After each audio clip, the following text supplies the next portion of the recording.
the session. This debate is Dr. Imran Lum, Director of Islamic Finance, National Australia Bank. Let us give another round of applause, ladies and gentlemen.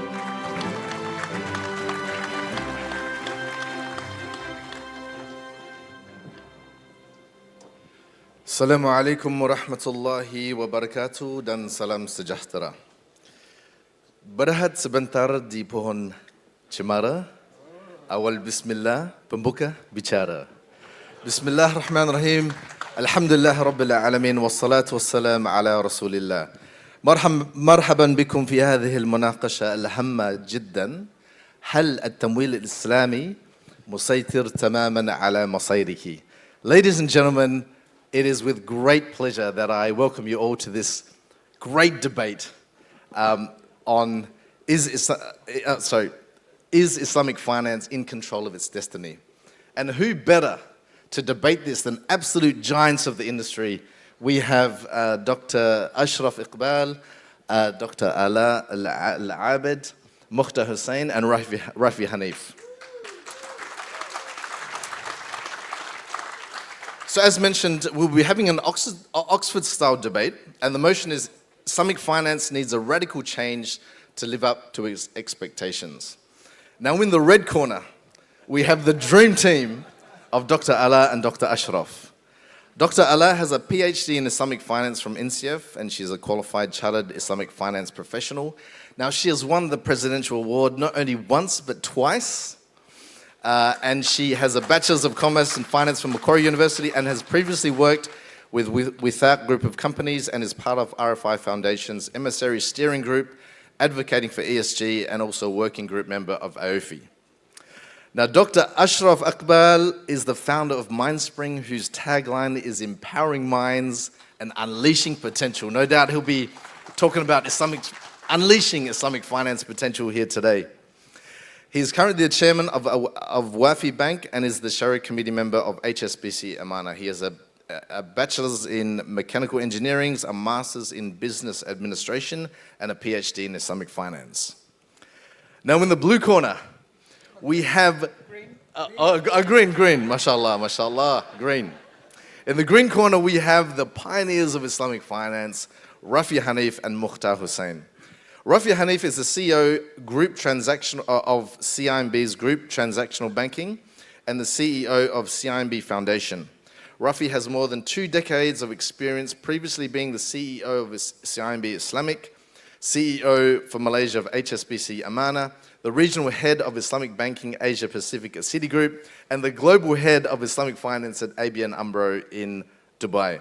He holds law degrees from International Islamic University and the Harvard Law School. Mukhtar Hussain.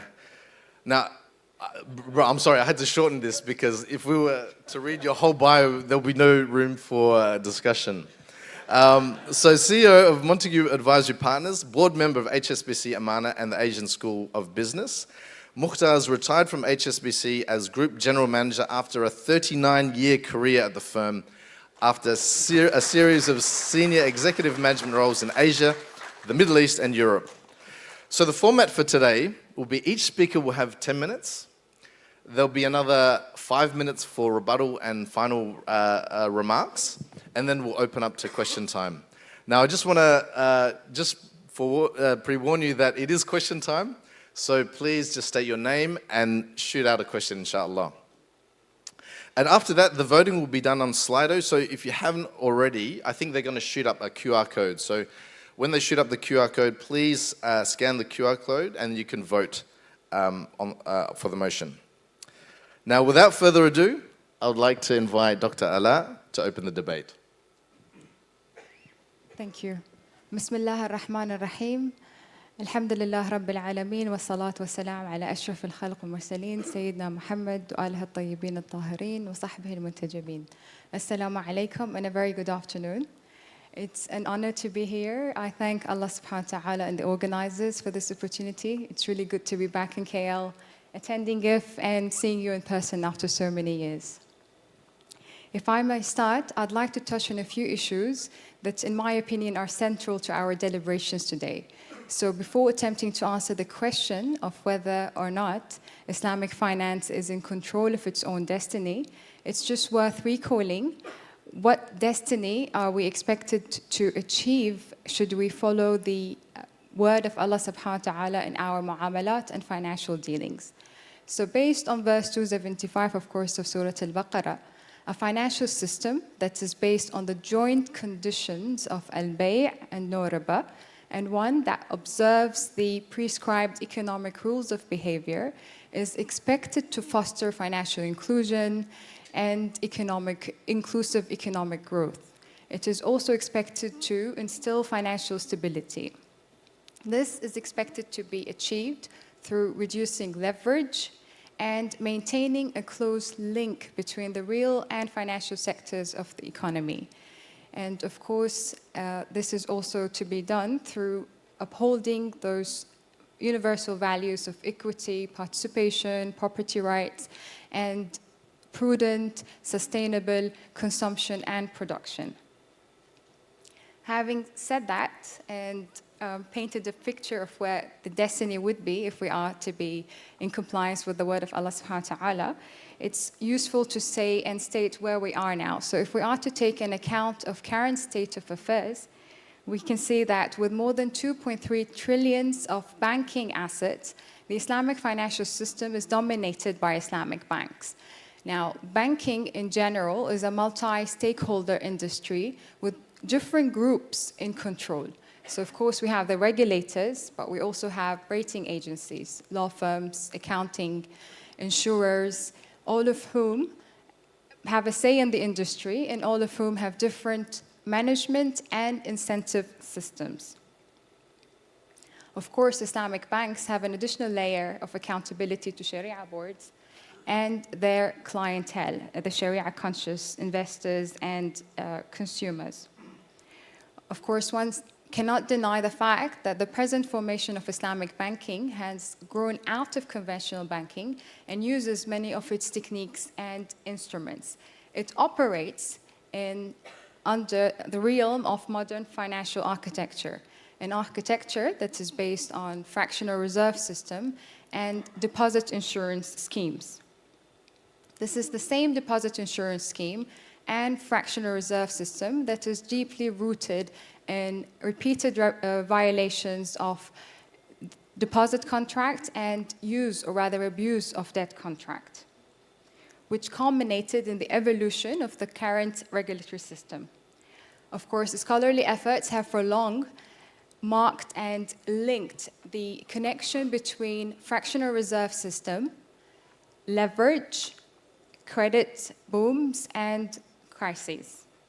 So during periods of stability, banks' high leverage strategies tend to contribute to a buildup of debt in the economy, inflate bubbles, and create a de-linkage between the real and the sectors of economy. These same bubbles, inflated by the debt creation dynamics of the banking industry, tend to aggravate crises once they hit.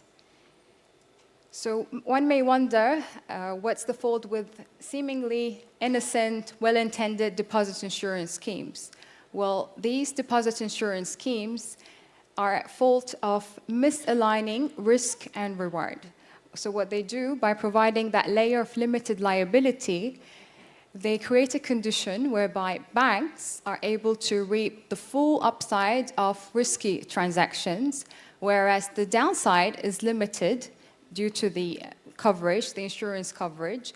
And that means that those who stand to benefit from the full upside are covered on the downside, and creates an incentive to assuming risks and indebtedness levels that are beyond the optimal level, which is in the maslaha, or in congruence with the society's best interest.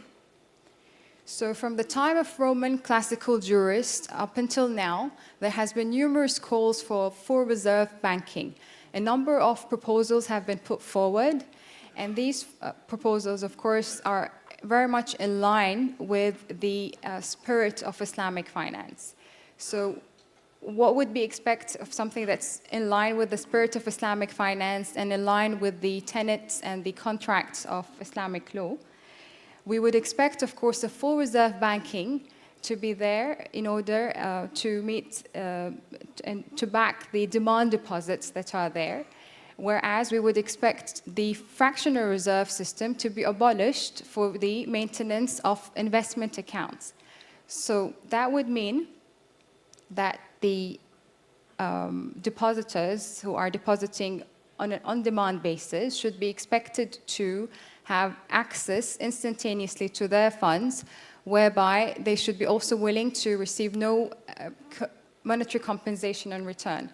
On the other hand, we would expect the Islamic investment account holders to be fully sharing the upside and downside of their transactions, of their accounts, in congruence with Islamic legal maxims and the recent calls actually by modern finance theory for the inseparability between risk bearing and profit and loss entitlement. This same proposal would also weaken, of course, the rationale for deposit insurance. It is clear, therefore, the role of regulation in not only shaping the incentives and creating the incentives for the market players, but also shaping their behavior. Therefore, the uniform application of conventional regulatory system to both conventional and Islamic banks in dual banking system unintentionally misalign the incentives and limit Islamic banks from fully operating and living up to their expectations and their potential. And it doesn't stop here. So the small incentives and this debt favoritism is not really unique to regulation. It rather permeates in all aspects of the modern banking and finance. So it's there in taxation, it's there in accounting, it's there in the bankruptcy and solvency laws. If we are to add to that the fact that there is a focus on creating products that appeal to a wider group of customers, and the process of reverse engineering conventional products to meet the no riba condition of Islamic finance, then what we end up with is an industry that mimic to a great extent the economic implications of the conventional counterpart in which it is hosted, one which is inherently unstable and perpetually distortive. So in other words, and if we are to ask ourselves, what is it that we have been able to achieve in these 50 years of modern Islamic banking revival in history, then we can really say that we have successfully achieved an asset class within the conventional banking and finance, which is predominantly debt-based conventional finance, and one which have been successful in providing access to finance to a class of consumers who were Sharia conscious and of course were out of the financial system because of the conflict between their beliefs and their and the existent financial services. But beyond that, and one of course which has done so across and beyond OIC member countries over the course of the 50-year modern history. And we've also achieved commercial significance on operations to the point of being recognized as a systemically important industry in Asia and Middle East by the International Monetary Fund. And Islamic standard setters such as the KL headquartered IFSB and Bahrain headquartered IOFI had also yielded close cooperation with conventional standard setters. So these are all achievements that the Islamic banking and finance has managed to achieve over the course of recent history. However, Islamic finance needs a radical change to live up to its expectations and reverse motion towards debt-fueled and crisis-prone trajectory. So Islamic finance really needs to transcend forms. Failure to act now threatens to not only undermine the integrity of Sharia compliance industry, but also its contribution to financial stability, financial inclusion, and socioeconomic justice. The trust intensive nature of the industry would amplify the failure of a handful of institutions to the whole industry. In fact, the overwhelming majority of empirical studies that have looked at different aspects of conventional vis-a-vis Islamic bank from a profit dynamic, risk, and stability angles have all concluded that there is no significant difference between Islamic and conventional banks today. Of course, change doesn't occur in vacuum. Reform is needed, and it must be informed by the longer-term perspective offered in the lessons of historical precedent, particularly regarding the fallibility of well-intentioned regulations and awareness of the detriment of and the danger of non-action. Of course, the full spectrum of necessary reform is not something with which fiqh, sharia scholars, or regulators are to be overburdened with alone. It really requires all of us, each and every individual of us, to contribute to that change. Thank you. Oof, yes salam, yes salam. Shots fired. All right, and who better to respond than Mukhtar? Assalamu alaikum. Good afternoon, everyone. Thank you, Dr. Imran. Great pleasure to be back here in KL with all of you. What I'd like to do for the green corner is perhaps address more specifically some of the practical realities we as practitioners have faced in this debate around whether Islamic finance is in control of its destiny and whether it needs to do something radical. So perhaps if I may begin, for those of us who were here this morning, we heard Tansri Azman recite some basic stats on the size of the Islamic finance industry. And essentially what he said was, we're kind of 1% of the entire universe. And 1% may seem very small, but in the context of an industry that's essentially 50 years old, that's quite a lot of progress in a relatively short period of time. But there's clearly an opportunity to significantly grow that number over the years ahead. One of the things I would observe is that, often when we look at numbers, we're actually looking at asset numbers. And perhaps something that we pay less attention to or are increasingly paying more attention to is that the opportunity in Islamic finance is not defined by assets alone. It's defined by liabilities and how to manage those liabilities to the benefit of the consumers. And that's something that we probably need to spend much more time on. As somebody who spent much of their career in a global financial institution, one of the things that you learn to do is you learn the art of negotiation. You understand that, often issues are not driven by principles alone, but they're driven by practicalities. People look at data, they look at specific metrics, and they look to see whether the proposition that you have before you is one that makes economic sense. So if, Imran, you'll indulge me, for a few minutes, let me take you through some hardcore realities that when we talk about Islamic finance, not in the aspirational context of wanting to see the industry grow, but the operational context of how does the industry grow within the confines of the global industry that we have. So look, what I would say to those that strongly support the ideal of converting the financial system to being more Islamic than it is, I would say that that's highly acceptable. In fact, it's exactly the right thing to do. But remember, idealism has a place, but the reality of idealism is it needs to meet realism. And then that realism needs to be translated into practical and pragmatic steps that transfer that idealism into some form of commercially sustainable reality.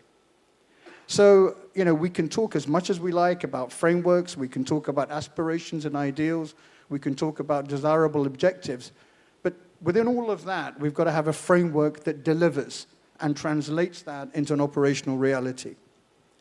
So here are a few of the things that if you were navigating this journey with somebody who'd never heard of Islamic finance or had never understood its fundamental tenets, as Dr. Alaa has so articulately put forward, one of the first things that any organization will look at is something called market share, right? It's as simple as, explain to me why, what you're putting forward is either going to enhance my market share or if I choose to do nothing, will erode my market share, or at the end will create market share. Because that is a measurement of my relevancy in that particular commercial context. If you're a commercial organization, market share is the statistic that interests you. And it interests you in two contexts. Either you're a price maker or you're a price taker. If you're a price taker, essentially you haven't got enough leverage in the market to dictate structure or price or outcome. Essentially, you're a follower. And in many of the markets where we have seen Islamic finance grow, Islamic finance started very much as being the price taker. Over time, as Islamic finance grew in scale, it grew through both commercial activities, regulatory sponsorship, consumer buy-in. It became larger and larger in scale. And when it became larger in scale, it then began to command its own destiny in terms of innovation, in terms of products, in terms of structures. So this market share argument may appear somewhat isolated when you think about it just as one component, but actually it's a fairly fundamental component of most commercial organizations. The second part of that is that, look, ultimately commercial organizations become sustainable if the profitability from that particular endeavor sustains. So the return on equity, the return on investment is something that, Madam CFO or Madam CEO is going to ask you about. Where is the return coming from this business? And so, in fact, both of these things go together. You've got to drive market share, you've got to drive profitability to actually create sustainability, to create scale so that you can create market impact. And I don't think we can go away from those commercial realities. If we do go away from those commercial realities, what I would suggest is then this becomes a passion project. Because if it's not economically sustainable, somebody's going to have to underwrite the cost of keeping it going. And actually, there are few people who underwrite costs for decades. And if we're building an industry, often we're talking about quite a long period of time. So this is something that's quite important. Secondly, if you look at the concept, perhaps from a slightly different point of view, how do you create disruption in an industry? So, is Islamic finance going to displace conventional finance in one single leap of faith? Well, the answer practically is it would be nice to think that it could, but actually in realism, it can't. It's going to have to work alongside the conventional industry, whilst it grows and scales and sophisticates and develops propositions to the point where it can compete and to the point where it can then dominate in a particular marketplace. There is a pragmatism to that. I think that's exactly what we've seen over the last decade or so in Islamic finance, and certainly Malaysia and other countries here are to be congratulated for the work that's been done in laying the framework that's created the momentum for Islamic finance in this part of the world, because that's Imran been an inspiration to what's happened in the Middle East and elsewhere. So I think what we've really got to try and do is understand what is it that would create disruption? What is it that creates an opportunity for Islamic finance to flourish? And perhaps there are two key driving factors that come to my mind in that regard. One is innovation. The simple fact is no industry can really develop or scale or become relevant without creating a level of innovation that creates a consumer impact which is irresistible. And we've seen that in other industries. We've seen that happen with the digitalisation initiatives across the globe. Islamic finance has to find that innovation. Some of us sitting here were involved with the world's first sovereign sukuk issue, which my learned friend to my left, Rafee, led with distinction, which was essentially the first time that the government of Malaysia went to the market to create an asset, which then became an asset class in its own right. So that's becoming incredibly important. Innovation is the key. Secondly, align innovation with execution. It's no good talking about a good idea. It's actually implementing a good idea. So if Islamic finance can combine innovation with execution and create new asset classes that then begin to dominate categories of finance, just in the same way sukuks, for example, now are a very important component of the global bond universe. That's really important.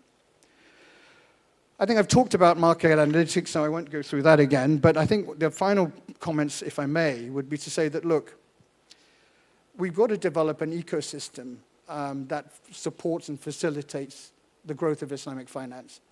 I think, Alaa, you talked about the fact that we've got to have institutions and structures. Perhaps many of the accounting rules that we have today don't really support equity-based finance. And for debt-based institutions, equity financing rules are penal. And it's something that we really do need to look at in conjunction with regulators, accounting agencies, and ratings agencies. Last but not least, there are now developments globally that allow Islamic finance to be seen in a broader lens as being perhaps a major component form of ethical finance. Islamic finance and ethical finance go hand in hand together. And I think the urge towards sustainable finance gives Islamic finance a huge opportunity to provide its capabilities to issuers and investors alike. And going back to my earlier point on liabilities, I think there's a massive demand for liabilities that are going to be created for those people who can come up with Islamic products that serve the green market.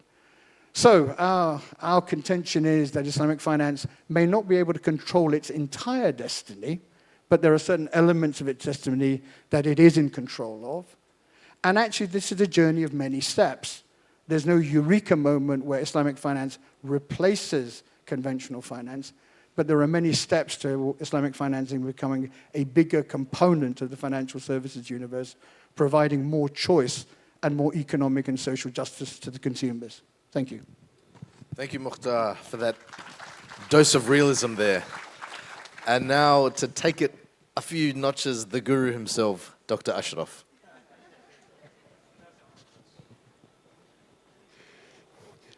Assalamu alaikum wa rahmatullahi wa barakatuh. Good afternoon, ladies and gentlemen.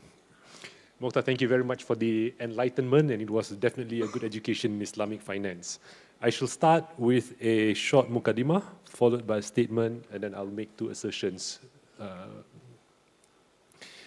Allah subhanahu wa ta'ala, in His infinite wisdom and mercy, gave us a set of rules on how we should organize society. He gave us this in a book He Himself called the Furqan. And He even gave us the reason why we needed this Furqan. Because He says, if the truth had been in accord with their desires, man's desires, truly the heavens and earth and all beings therein would have been in confusion and corruption. Nay, we have sent them the admonition, but they turn away from their admonition. 2371. So Allah explains. He tells us this, right? The Quranic view is that man is born free and he is only enslaved to his Creator. Life on this earth serves as a test for the hereafter, was never meant to be a bed of roses. Nonetheless, every man is entitled to live with dignity. Whilst there are many ways to organize society, the one way that Islam draws a line at is to organize it on the basis of debt. Debt is to be only incurred sparingly, where necessary, and to be repaid as soon as possible. Not surprisingly, the longest ayat in the Quran is the ayat with regards to debt. The current mode of organizing society is antithetical to that of the Quran. It is a system designed to enslave people through debt. The material accomplishments of this debt-based system mask the neuroticism, dehumanization, and destruction of society and the planet. For Islamic finance to be in control of its destiny, it must not be measured by how much more debt it is able to create, but instead it must be measured by how much debt it can remove from the system. My statement: practical, reality, idealism. If Nabi Ibrahim alayhi salam took the reality about having to slaughter his son, if the Prophet Muhammad salam went into Badr against the reality of what he was facing, we would not have Islam today. Islam is a religion that's organized on faith, whatever the realities may be. The Prophet ﷺ said, you put the sun in my right hand and you put the moon in my left hand, I'm still not going to compromise on your way. That's the position of Islam. The two assertions that I'm going to make. The first one, there is nothing fine or refined about the practice of conventional finance. And for as long as we are enamored by it and try to be like it, albeit in a Sharia-compliant manner, we will never be in control of our destiny. Assertion number two, to be in control of our destiny, we will require more than just a logical, rational mind. We're going to need more than just belief. We are going to require faith. Faith in Allah and faith in Allah's promise. Our crisis today is a crisis of yaqeen, not a crisis of belief. Let me start with the first of my two assertions. The battle between riba, or usury, and man's consciousness, its consciousness in our mind, is over. And usury has won hands down. Riba has won hands down.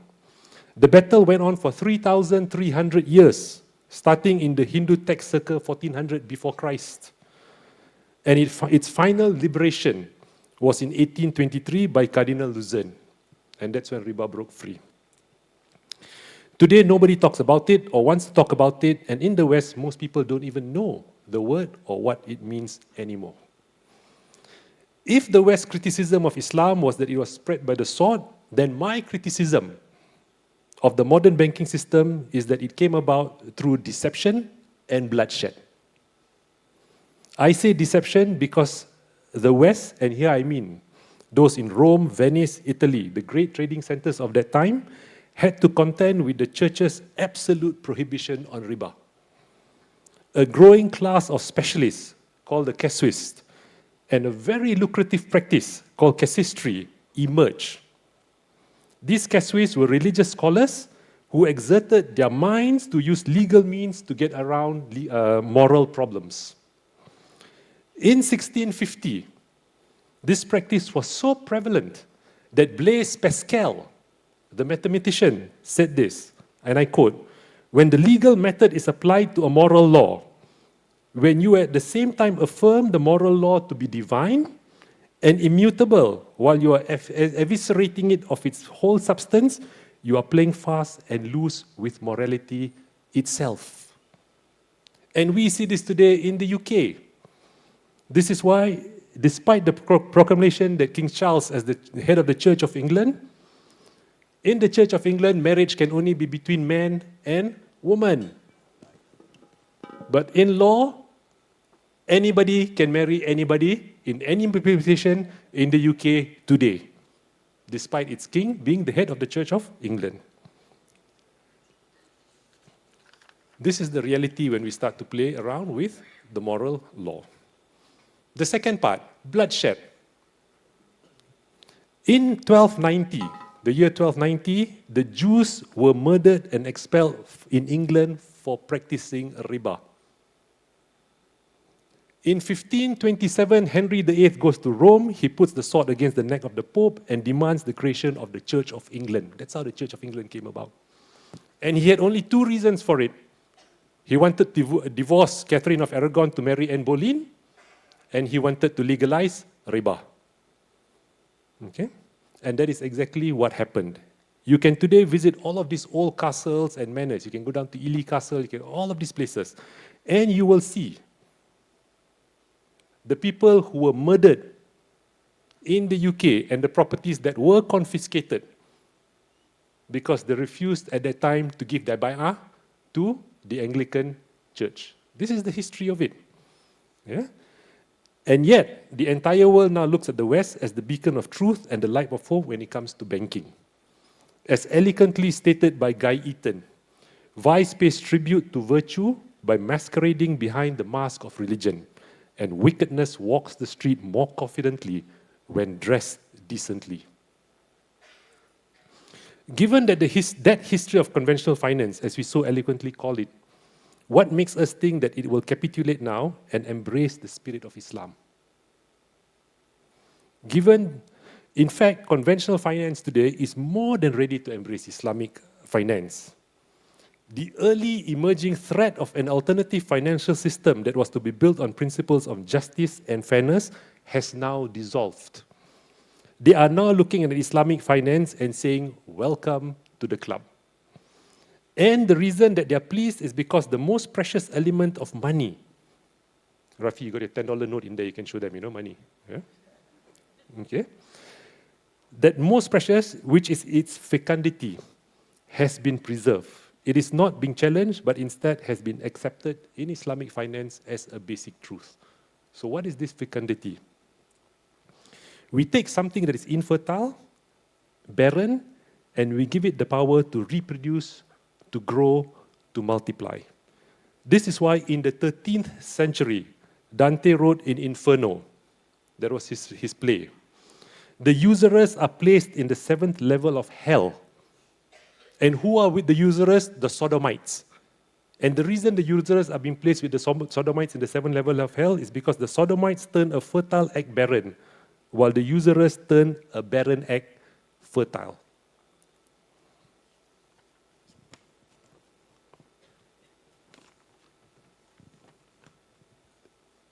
In Mukhtar's reality, the business of a bank is to make money from lending money. And it is problematic for us today as it was for the English in the 17th century. This debate we're having was the same they're having in the 17th century. And I quote, usury was not for the Elizabethans a pretty word or notion. It was also a complicated one. Though lending out one's money for one's own financial return was very difficult not to class as usury, it was still a tricky thing to define precisely, in part because so many inventive minds and ingenious practitioners had spent centuries trying to get around it, finding loopholes in the law. And so Thomas Gresham's pragmatism bumped up against one of the greatest taboo of the church and Christendom.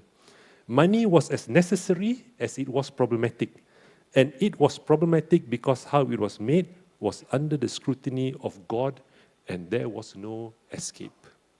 This is not a new debate. Now on to my second assertion. To be in control requires more than logical, rational mind and more than just belief. We are going to require faith. We're going to have to require faith in Allah and faith in Allah's promise. If you read that 2 verses on riba, right? 278, Allah says very simply, oh, you believe, fear Allah, give up what remains of your demand for usury. Riba is one of those words you don't have to make tawbah, you don't have to recompense the person, you just need to stop it. And then he says, if you do not take notice, it's a war from Allah. Not anything else, it's a war. That declaration of war is not punishment in the hereafter, that declaration of war is here. The hereafter, you stay in hell forever. All right? The declaration of war is here, and it's called global warming. And this is how Allah is fighting out the battle. What we're witnessing is anthropogenic destruction. Yeah? 30:41, Surah Ar-Rum. Corruption does appear on the land and sea because of the evil which man's hand have done. And he may make them taste a part of which they have done, in order that they may return to him. Putting more debt into the system isn't going to reverse this, because the only way the indebted can pay off those debts is to further monetize the earth. With global debt currently at 236% of global GDP, the interest or profit, whichever we call it, to service that debt currently is equivalent to the entire output of Japan. That's just the interest service cost currently. If Islamic finance is going to be in control, we radically need a new model, not to pump up more debt, but to mobilize capital to where it needs to get to. Capital must be tamed down to serve humanity. The world is not short of capital. The world is short on compassion, and the world is short of generosity. Deaf, dumb, and blind, they perceive not. Thank you very much, Dr. Ashraf. Very, very sobering comments there. I feel he's declared war on all of us here tonight. But who better to come back than the lawyer himself, Rafee Haneef. Bismillahir Rahmanir Rahim. Alhamdulillah. Alhamdulillahi Rabbil Alameen. Assalatu wassalam ala Rasulillah wa ala alihi wa sahbihi ajma'in. It gives me great pleasure to be here among friends. I was rather surprised when I was invited for this debate. Many among the samurais here have seen me as a Ronin. So the fact that I was invited gives me great pleasure. And when I look at all these comments that have been made before, we seem to be in agreement on the destiny. The destiny is about ensuring Islamic finance is able to achieve social, economic, and environmental justice. And we strongly believe, and there's enough empirical data to support this belief, that the current form of banking, driven by fractional reserve banking, doesn't promote equitable, social, economic, and environmental justice. We have seen, and there's a lot of data done. Surprisingly, all this data is coming from Western institutions.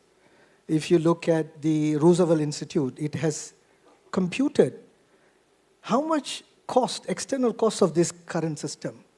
In the span of 10 years, the fractional reserve banking system that we have inherited has costed the US taxpayers $22.3 trillion.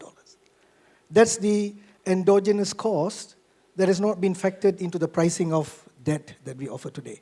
Why that it is cheap, interest rate seems benign, and debt financing seems attractive is because these external costs are borne by the society. So while we praise about this banking that has created so much wealth, it has also created so much suffering.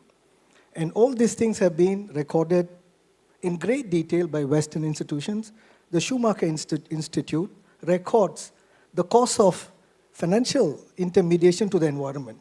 It runs into trillions. So the debate today is, what is our destiny?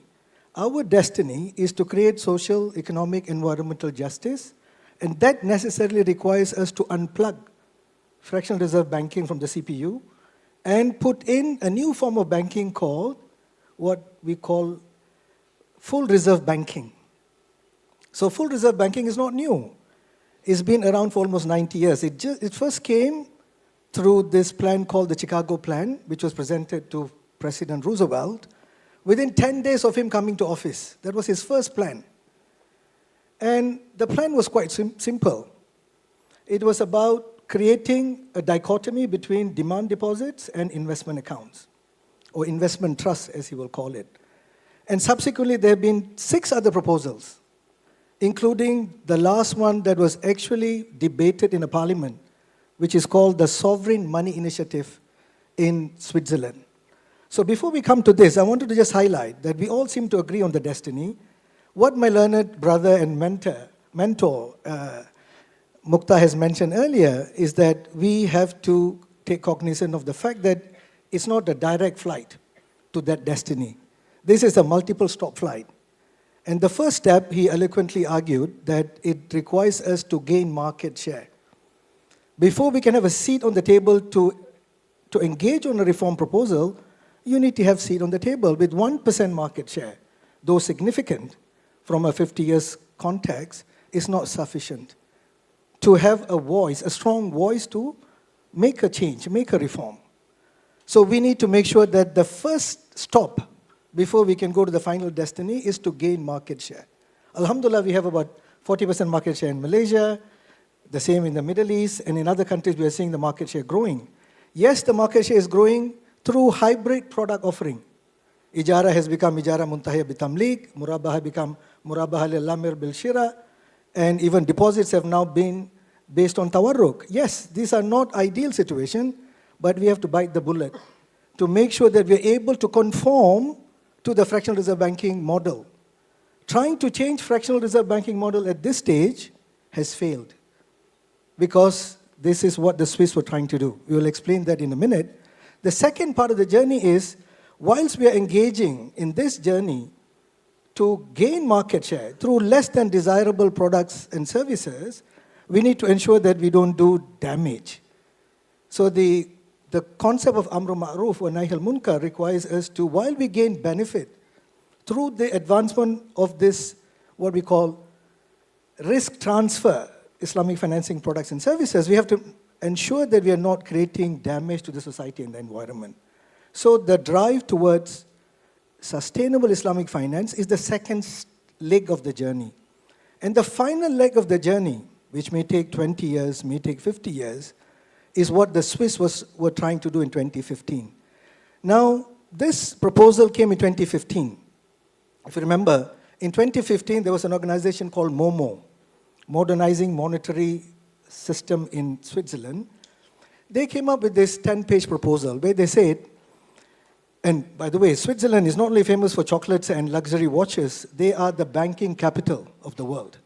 More than 300 banks known for their solid banking regulations. And you'll be very surprised to see that this is the first reform proposal which is pretty much in line with Islamic principles. So the Momo proposal was very simple. It said money that created by the sovereign must go back to the sovereign. So today, if you look at, you mentioned about 17th century, in 17th century England or Switzerland, the money in circulation were notes and coins minted by the sovereign. But today, if you look at Malaysia, money in circulation is only 5% of the money supply. So if you look at the Bank Negara report in 2013, it was 60 billion of M1. And if you include M2 and M3, the money supply created by the banks, it is $1.3 trillion. Can you imagine? It's only 5%. And the GDP in 2013 was 1 trillion. So the money supply was 300 billion higher than GDP. Fast forward at 2022, we find that 60 billion M1 has now increased to 146 billion. M3, the broad money, has increased to 2.2 trillion. And what's our GDP last year? 1.5 trillion. So the money supply keeps growing. So what does Momo want? They want to stop that. Why they want to stop it? Because if you look at how money is created, we all believe that when the banks get deposit, we will then give a loan out. When what Bank of England has explained quite clearly on the website, the banks actually create deposit through lending. It's the other way around. So if you go to a bank and say, I want $1 million loan or financing, the bank will credit $1 million into your account. It's a current account. It's not cash they are depositing. It's an accounting treatment. So you have now 1 million to use for your goods and services. At the same time, the bank's deposit goes up by 1 million. So loan book goes up by 1 million, deposit book also goes up by 1 million. And you use that account to transfer money to buy a car. And the seller's bank account will then get $1 million from my account. So my account will be debited and his account will be credited. Net, the industry has increased the money supply by 1 million by the act of the bank giving me a loan of 1 million. Now this is what Momo wanted to stop. They say this excessive money creation is infinite. You can create infinite amount of money supply that's going to drive the demand for goods and services that will cause the systemic imbalance. The world is a finite resource. You can't keep exploiting this finite resource through the expansion of the money supply. So Momo's intention is to stop and revert this money creation back to the sovereign. And this is literally a 10-page proposal, very simple to understand. All it says is, when they were looking at a 3-year transition period, and they said, when the transition starts, a bank balance sheet will look like this. You will have 100 billion worth of assets, loan book, which is backed by, say, 60 billion ringgit worth of current account and 40 billion worth of fixed deposits. It's a simple balance sheet. And Momo was saying, the 60 billion will now be transferred to the central bank. The central bank will just give a loan, it's a loan note to the bank. So the bank balance sheet will now change liability deposit. Now liability is a loan to the central bank. You have to pay back the loan to the central bank. That 60 billion will now move from being a liability of the bank to an off-balance sheet item. And this exactly is what we wanted to do. If you look at the concept of deposit today is acting as qard. And what the Swiss has done, they have elevated that qard into wadiya yad amana. It's a deposit held on trust. The second one, the 40 billion, which is fixed deposit, they basically said, look, change it into a risk-sharing deposit. What is a risk-sharing deposit? It's a mudaraba. They didn't have any Islamic terms, but the Swiss proposal is essentially Islamizing that. And how do they create new loans? They have to either borrow from the central bank for new funds, or they get more money from the risk-sharing investment account, or they issue a sukuk or a bond or issue equity. So this is as close as an Islamic proposal that came to the world, and it was declined. Why was it declined? When it went for referendum, 25% of the population voted in favor because you didn't have a bank sponsoring it. Momo is not a bank, it's an NGO. So that's why Mukhtar was arguing that the banks must have market share. That market share would allow you to bring this proposal to say, look, we now want to change the way banking is done. We need to move from fractional reserve banking to full reserve banking. There are more than 7 proposals, and Alaa has highlighted that as well. All these proposals are effective. It can be done. It's just we don't have a political will to do it. So I think the journey is a three-step destiny, and we have control of the destiny. The first is we control by having the market share. Second is we control to make sure that we are sustainable from an economic, environmental, and social justice perspective. And the third one is get this proposal updated. There are a few weaknesses in this proposal. That proposal can be updated, and we then go out with a full implementation. I would like to end this quote with this quote. It's not from a holy source. It's from a musical play called Man of La Mancha.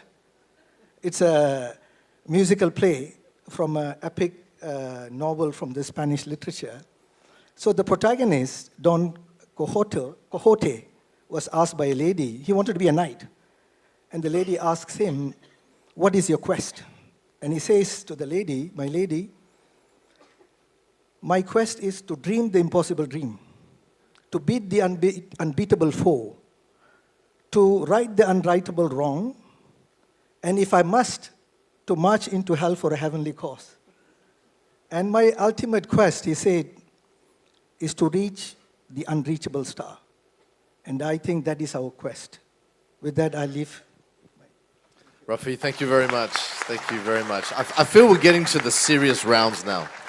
You know, the gloves are pretty much coming off. Dr. Alaa, I'd like to invite you to say a few final comments. Thank you very much.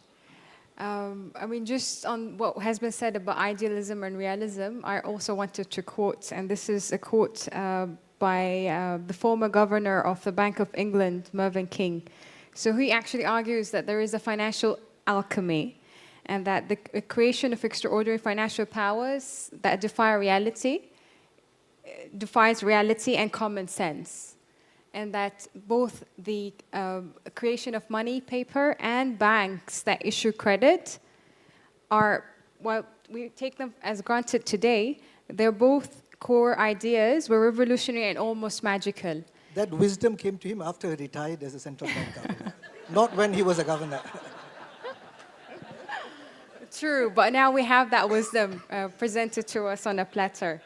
And then to the point on market share, I mean, I hear you, and this is why I quoted IMF as saying that Islamic banking has actually reached systemic importance in Asia and the Middle East. So which market are we trying to capture, really? And this is why I said that this reach and focus of us to really to gain acceptability by a wider group of audience, this is what has led us this far. But is that really the markets that we're intended to make sustainable? Is that our market, or are we really looking at a different market, the global market, whereas we're supposed to be serving Malaysia, for instance, OIC member countries? So that's my question. Thank you. Thank you very much, Dr. Alaa. Mukhtar. I think the saying often goes, you know, never let a good crisis go to waste. And I think we're living through times of crisis. And that crisis is financial, it's social, it's economic, it's environmental. And I think that affords us an opportunity to press the reset button. Because so much of what's given cause to that crisis are things that we must remediate. But in the remediation of those problems, we create new opportunities. And that's what gives me a sense of renewed optimism about where Islamic finance can play a role. Because frankly, put the other way around, if everything was all hunky-dory and rosy, actually, why do we need Islamic finance? Everything is perfect, isn't it? Yeah? But now we have a problem. And the source of that problem needs diagnosis. It needs reform. And, you know, don't forget, I mean, in Malaysia's own august history, you've done a very good job in looking at, let's say, the Asian financial crisis in 97, 98, and reforming very significant components of Malaysia through reform, through restructuring, through recapitalization, through consolidation. it led to a significantly stronger economy afterwards. So I would assert, Imran, that actually, now is a very good time, given the global backdrop that we've got, to allowing Islamic finance to flourish. And now to your question, I think, look, let it flourish and grow where it's got a natural opportunity to do so. And that really actually begins here in Asia and in the Middle East. If we can show that the system is working well there, then it will transport itself naturally elsewhere. Thank you very much, Mukhtar. I almost feel scared passing on to Dr. Ashraf because I get the fear of Allah every time he speaks. Dr. Ashraf, please. Ittaqullah.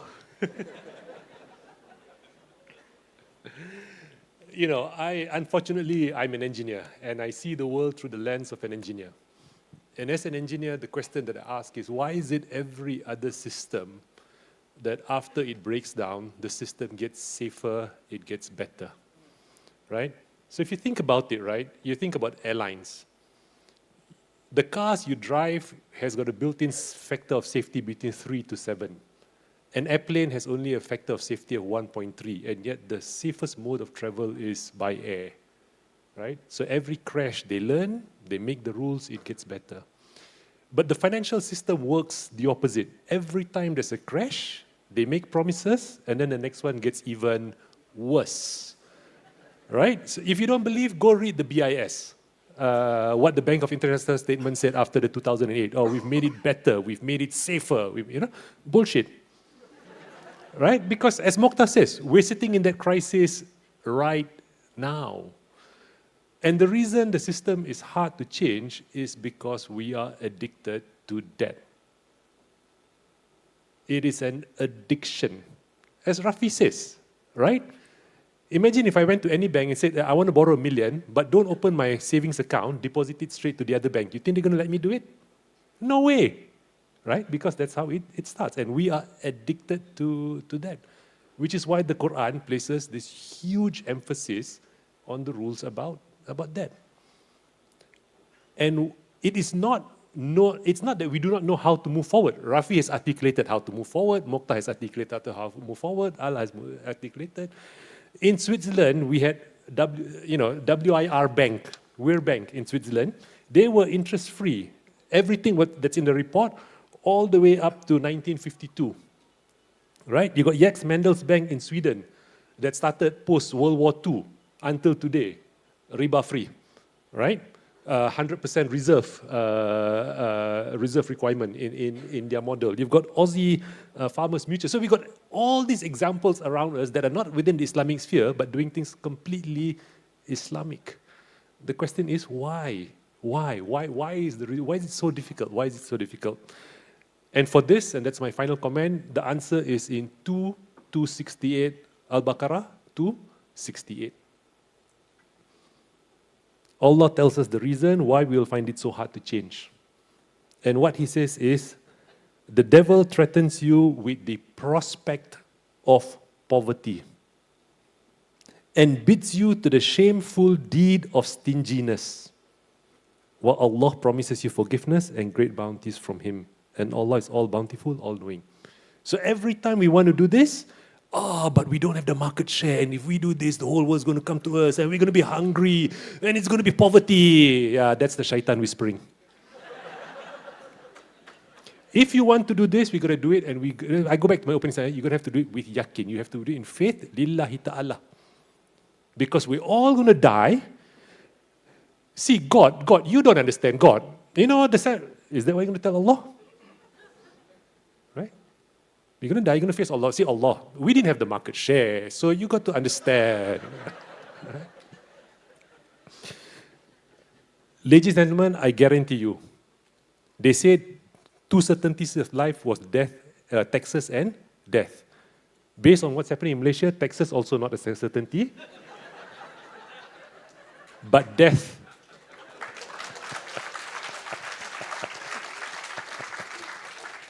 But death remains that certainty, and we are all going to be responsible to answer for our deeds. Wabillahi taufiq wal hidayah. Wassalamu alaikum wa rahmatullahi wa barakatuh. Thank you very much, Dr. Ashraf. Thank you. Rafee, please. I think the main takeaway for me is that since we know the ultimate destiny and is quite clear, and many attempts have been made from the Chicago plan, followed by what you call narrow banking, and then you have the positive money organization, you have limited purpose banking by Kotlikov, you have what you call the Iceland Sovereign Money Initiative. So there are about 7 proposals over a span of 90 years. How many proposals have come from the Islamic world? So I've been discussing with ISRA and INCF that we should come up with our proposal. It reminds me of what Maulana Rumi said, what you seek is seeking you. And we're still debating on how to make Tawarruk more efficient. Of course, that's good, it grows the market share. But in terms of reality on the ground, we have not been able to put an intellectual proposal saying these are the weaknesses. And even then, I strongly believe, however good the proposal is, it won't fly. Unless you have market share. Market share means you must be in a dominant position. You cannot be 5% market share and say, look, I want to change your structure, right? So you got to be on the dominant market share and say, look, while we are building the dominant market share, the intellectuals in the Muslim world must come up with a proposal. I've yet to see any serious discussion on how to unplug the CPU and replace with the full reserve banking. Because the full reserve banking is in line with Islamic principles. Because the moment you take demand deposit out and say this is wadiya yad amana, what is left is basically investment account. Now, in this model, they are operating the investment account on debt again, because they don't have a better alternative. But the moment you take fractional reserve banking out and you take away deposit insurance, you take away lender of last resort, you take away the tax benefit. By the way, the tax rebate costs the GDP 3 to 5%. That is what the GDP would have got if you have take away the tax rebate. Now, we are losing 5% of our GDP to make debt cheaper. And what has the debt growth cost us? Every year we're seeing property prices going up. And this is what Al-Ghazali mentioned. By creating this money supply, you are debasing the currency. What you could have bought 10 years ago, you probably could buy a quarter of that. So the debasement of the currency is a natural progression of the money supply growth. And every economist know it. But they're not able to change it because, as Chuck Prince said, you have to continue dance until the music stops. Although at that time, music has stopped. He didn't realize it. So what I'm saying is, we know the destiny, we know the journey. We need to believe that we have control of that destiny. Today we have control because we are seeing market share growing. We have control on the second part of the destiny because we can make our tawarruk and our hybrid Islamic financing to be more sustainable and economically equitable. The third one is where I feel that we need to do a lot more work if we want to be in control of the third part of the destiny. So I strongly believe that we are in control of the destiny and we have to continue moving to make sure that we meet the ultimate destiny, which is the unreachable star. Thank you. Thank you very much. Well, you've heard from 4 amazing speakers, pioneers in the industry. We're going to open up to question and answer time, but may I just remind you that it is question and answer time, not speech time. So all I want is I would like your name and a short, sharp question. Thank you very much.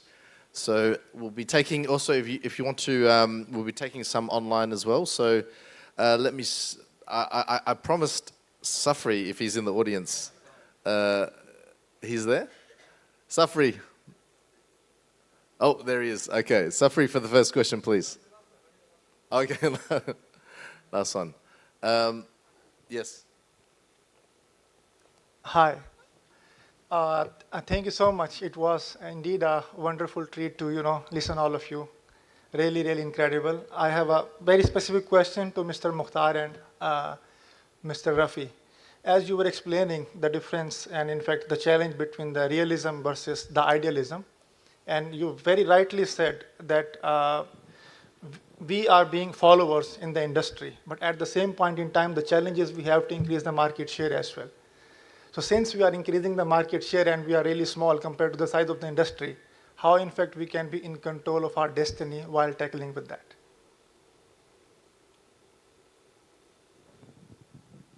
Look, I think that market share and destiny are not incompatible, right? Because often the journey starts with recognizing where the market is going and what kind of share you want within that market.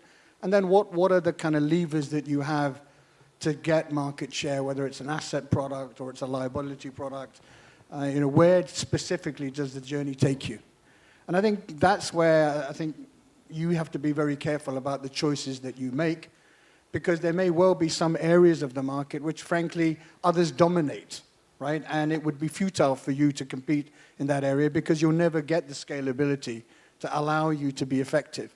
So I think it's really a question about informed choices around where you have a competitive right to win, which may be based on a product proposition, it may be based on something geographical, it may be based on a packaging approach towards certain items. Once you define that journey and you follow it over a period of time, you'll achieve some level of scalability. I think the other thing is that, in the modern era with digitalisation and innovation, I think your ability to disintermediate the classic structures of branches and processes and procedures, the ability to onboard and deliver clients' propositions almost immediately, changes the timeline to that reality quite quickly. But I think it is a question of focus and execution. Thank you very much. I just want to add on to that. I want you all to think about this. Don't answer the question thinking, who is the leader in electric car today? And how much market share did they have 5 years ago? Just think and answer that question in your mind. And that's the rebuttal to Mukhtar's position. Thank you. Ustaz Dawood. Thank you. A very, very, Dawood Vickery, unattached, retired. I think that's right around. Excellent quality of debate, and I'm delighted about the quality. It's Thursday, and on Thursdays I have breakfast with Panelist, who was the man who brought me into Islamic finance more than 3 decades ago. And I told him about this debate, and he said, ask this question. So it's not my question. He says, when they finished speaking, ask them this question. What are you going to do to change this, the first action you take once you leave the stage to move this forward?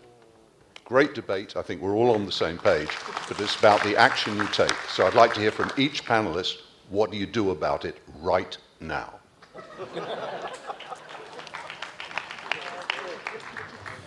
We've taken a license in Labuan. The bank is called Rafee Bank, and we're going to run the bank on the basis of 100. The Rafee team is over there. And it's going to operate on a 100% reserve requirement. That's the first thing we're going to do.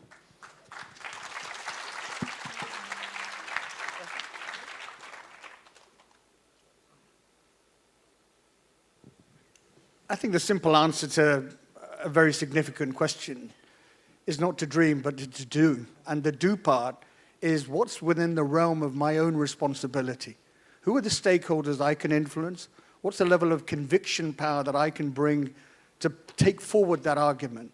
What can I do to defend and promote what Islamic finance can do so that actually, I'm an enabler of people understanding why it's got a role to play going forward. I think the great danger with the industry is that there's too much debate and not enough delivery. And frankly, we're all judged by delivery.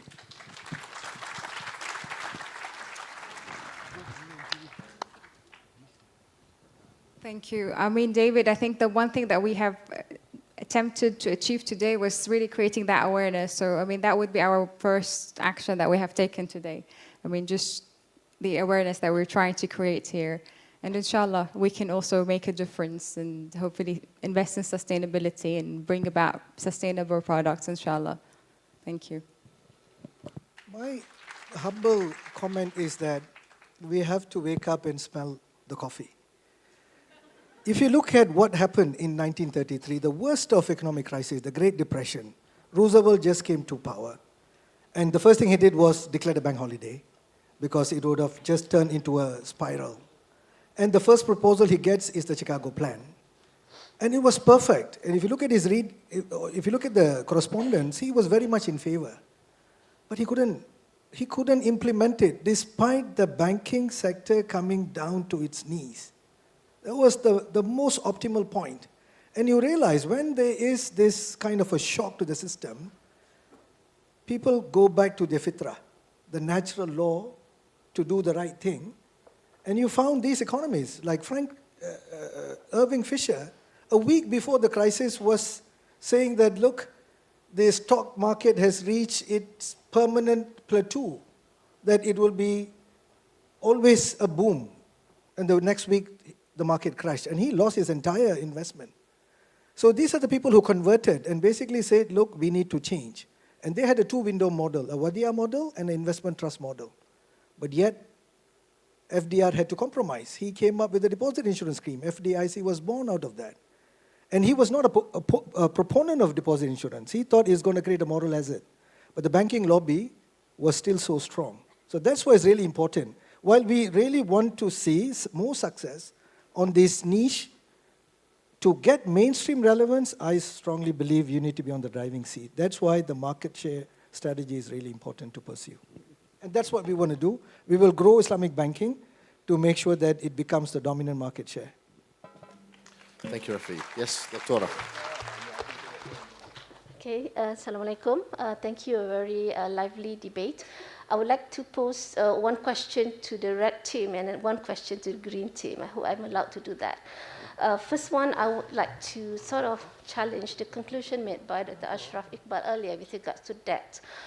I think it's not really accurate to say that debt is abhorrible or something which is not allowed in Islam, because I have never understood Islam as prohibiting debt. But what I understand is the prohibition of riba on debt transaction, and that will actually eliminate the kind of debt which is abusive of the borrower. So I hope your comment on that. And a question to the green team, you are talking about market share, but to some extent I would like to know the limit that you are putting, because my fear is you are so engrossed in getting a market share that perhaps your own principles have been diluted. How do you know that you are now not crossing the limit, and that the persons who are pursuing to get to the same destiny become disillusioned with what you are doing? So that's a question that I want to know from you in terms of the limits and how you balance between your principle and the market current that can actually sway you against your principle. Thank you. Thank you. Two amazing questions. Dr. Ash, you want to start? So the good thing of having written out my notes is I can quote exactly what I said. And I know I did not say debt was prohibited. All right, so let me quote. While there are many ways to organize society, the one way that Islam draws a line at is to organize it on the basis of debt. Debt is a humiliation and a means of enslavement that is to only be incurred sparingly where necessary and to be repaid as soon as possible. Not surprisingly, the longest ayat in the Quran is on that. And that is what I said. All right? Thank you. So that's a great question. How do you remain steadfast to that destiny? The challenge would be what we in economics or psychology they call the prisoner's dilemma. That when you reach that dominant stage, the bank who makes the first move may actually lose market share. In the sense that now they have to go back to 100% reserve. How would they keep growing their loan book and make the loan more affordable and what we call grow their market share further? This is where you have to play a role as Sharia scholars, because by that time, if the dominant position has been taken by the Islamic banks, you have this external checks and balance. But the Sharia scholars can say, look, we no longer would support this unless you move to this reform. So the shareholders are forcing that upon us now. 10 years ago, I don't think we were looking at how much of this particular financing is going to impact the environment. There was no ESG consideration at that point in time. As long as it meets the ROE target, we will extend the financing. But today the shareholders are demanding. So why can't the shareholders and the Sharia scholars make sure that we keep the course? So that's where I think your role can be significant in making sure that once we reach that dominant market share, we are able to actually implement. But the most important thing is bankers need the guidance from the academia. They must come up with a robust proposal that is in line with Islamic finance principles. That once the market is ready, it has got a good proposal that could be rolled out in a span of 3 or 5 years once you are ready to reform the banking system. Thank you. Is there, I'm not seeing any coming through online. Is that, would it pop up? Nothing online here? Okay. Can I get a question from this side of the room? If there's one, no? Okay. Oh, yes, please. Assalamu alaikum. Mukhtar, nice to see you again after 30 years. Just a quick question. I want to challenge you that actually we do have market share. Because if you take the prices of fossil fuels and you take the commodity of fuel, we control the liability side very strongly. So why can't we use that as a market share accelerator to produce a capital risk-based model? Good to see you too, Shahid. Look, I think one of the great dilemmas that you look at the industry is, if you look at the footprint of the Muslim world and the resources that it has in terms of, population size, education, access to the carbon space throughout the world. In theory, we have many of the component parts of a financial ecosystem. And yet the irony for some of us who've worked in the Middle East is, if you go along to the Middle Eastern sovereign wealth funds and offer them an opportunity to invest Islamically relative to conventionally, 99% of their capital is in the conventional markets. And even over the last 20 years, the quantum shift of that capital into anything that borders on Sharia compliant investing, it's occurred, but it's still very modest by scale. So I think the answer, Shahid, is that different parts of the universe remain unconnected. The fact that the Muslim world produces a lot of income from the sale of hydrocarbons doesn't translate into those organizations, whether they be sovereign wealth funds or governments, actually pushing that money into Islamic finance. What we have seen is that they have increasingly looked at the Islamic debt capital markets. So a number of them, as you well know, have issued sukuks. A number of them have got sustainability frameworks. A number of them are more open towards it now than they've ever been before. But has it got scalability? Not yet. And therein lies the opportunity. I think that, part of the rationale that Rafee and I argue for is that, look, we've got to have products and propositions to put in front of them to say, look, if you do this, this is incrementally of value to you. If you go back to the sovereign sukuk example of Malaysia, actually the Malaysians were very brave in 2002 when that sovereign sukuk was issued to recognize that actually if issued it in a sukuk format, they would end up finding liquidity from both conventional and Islamic investors. And that's what that story proved. So you've got to have some faith that we can put propositions forward that shape some of those capital flows more in the direction of Islamic finance than before. But we shouldn't just assume, as often I've been reminded, that just because we're Islamic doesn't mean we have a natural preference to invest Islamically. It's got to be based on returns that we're able to accept and returns that are comparable to what's being offered in the conventional universe. Thank you. I think we've got time for one more. Safri, did you want to have the final question? Sure. Assalamu alaikum warahmatullahi wabarakatuh, and very good afternoon. Just so honored and flattered to be on this, in this session, listening to the distinguished panelists on this panel for the last 1 hour. So I think maybe a round of applause once again to all the panelists here. So I think my question basically is an accumulation of feedback that we've received from Dr. Alaa, Brother Mukhtar, and Brother Rafee, right? I mean, Rafee, you spoke about this market share, right? So having been doing this for almost 3 decades now, we noticed that there is a challenge, right? You mentioned about this 40% market share that Malaysia has accumulated, and we saw that in the Middle East as well. And I'm still not convinced that Islamic finance is in control. Maybe Islamic finance in Malaysia is in control. Maybe Islamic finance in the Middle East is in control. But to say that Islamic finance globally is in control of its own destiny is still, the jury is still out there. with regard to that. So my question is actually on the market share, right? I mean, when it comes to market share, I think Tan Sri mentioned this morning we are at 3.7 trillion, right, versus 400 trillion. So we're not even about 2% of the global market. So how do we convince, right? And also going back to what Brother Dawood said earlier, how do we convince these developed countries? If we put every single country on the atlas, right, there are only about 20 countries embracing Islamic finance, either fully or half-heartedly. So how do we convince these other guys, the so-called the G20s, ex-Indonesia, ex-Turkey, to look at Islamic finance, ethical finance, sustainable finance in a more serious manner, right? Because now we are on this we're not even embracing the full reserve banking. So when one talks about full reserve banking, we have to talk about asset management. We have to talk about, you mentioned about Sukuk.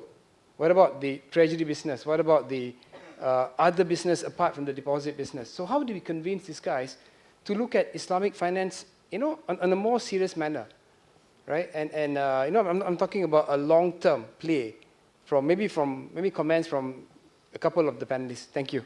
Thank you. Thank you, Safri. I think if you look at the market share, I was contextualizing to each country. So if Malaysia is able to get 60, 70% market share, and it has a robust proposal, it can start working on the implementation of the full reserve banking. But unless the whole world changes to full reserve banking, it will be very difficult to get efficiency, because the fractional reserve banking creates short-term efficiency in terms of pricing. Because you're able to get debt at a cheaper price, therefore you'll be able to sell your products cheaper.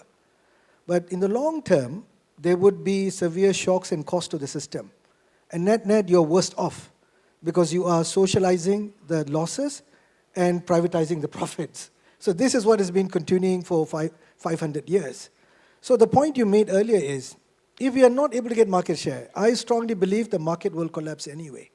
So if you look at history, it may not repeat, but it rhymes. So you saw the COVID in this century, you saw the plague in the previous century, and so on. Another Great Depression is likely to happen. The last one happened in 1930s. This one probably will happen before the 2030. So if you are ready with the proposal and you know how to implement it, I think you would have a voice in the world. And hopefully the world will work together to change the system. And that's what I'm saying. Seek cooperation with Positive Money, with the Roosevelt Institute, the Shoemaker Institute. All these institutes are really keen to transform. It's up to us to be part of this movement, and hopefully we can collectively change the way banking is done. Thank you. Yep. I want you all to just think about this, right? The irony in a very Malaysian context, right? So the process, right? So riba, that's your ultimate sin after syirik. If you're in Malaysia and you walk into a 4D shop, orang Islam haram masuk. You go into the supermarket, okay? This is the non-halal section. Yesterday, controversy about the non-halal lift. How come on the bank we don't slap a sign, haram untuk orang Islam? Why?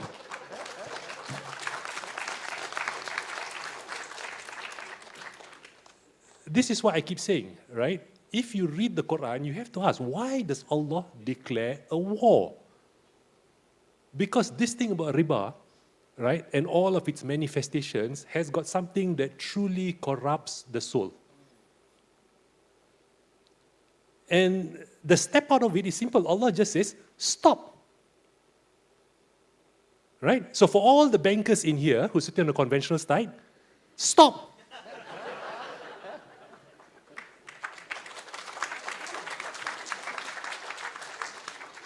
Because the penalty for not stopping is hell forever. Right? I mean, think about how graphically Allah paints it in the Quran. So we got to ask ourselves, the Christians lost the battle, the Jews lost the battle, the Hindus lost the battle, even in the Buddhist scripture you cannot do it. But we still do it. So this is not just a problem of logic. This is not just a problem of market share. This is a problem of yakin. There is a certain way that Allah has created this world, and He has given us rules. And before He gave us the rules, He gave it to the Christians, and he gave it to the Jews, and he gave it to Moses, and he gave it to David. We're the last man standing. To quote the words of N. Pettifor, Islam is the last man standing. They're either going to save the world or they're going to destroy it altogether. Because every other religion on this subject has already capitulated. So that was my last, Imran. Thank you very much. I think that's all we have time for. Now it's time to vote. So if you could all get your phones out, and if I could get them to scan your QR code there on Slido, and please vote for the motion. Islamic finance needs a radical change to live up to expectations. Radical change or gradual change?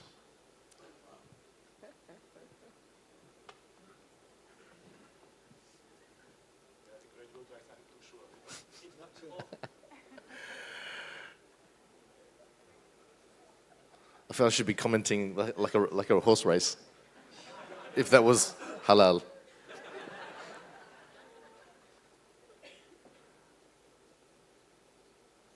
Well, it looks like the radical change guys gradual change is clawing back some market share, but it's really struggling.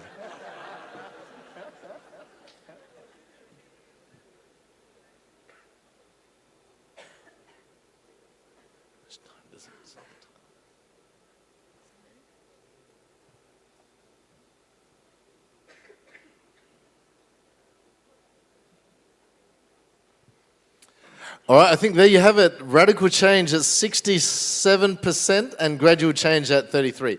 Can I just have a big round of applause for the amazing speakers, the 4 amazing speakers. Thank you very much. Thank you very much to Abim. Thank you very much to Ratna, Oz for organizing their amazing teams. Thank you for Bank Negara and the Securities Commission. Assalamu alaikum wa rahmatullahi wa barakatuh. Wa alaikum salam wa rahmatullahi wa barakatuh. Please, our debaters, our moderator, to have a quick photo op before you leave the stage.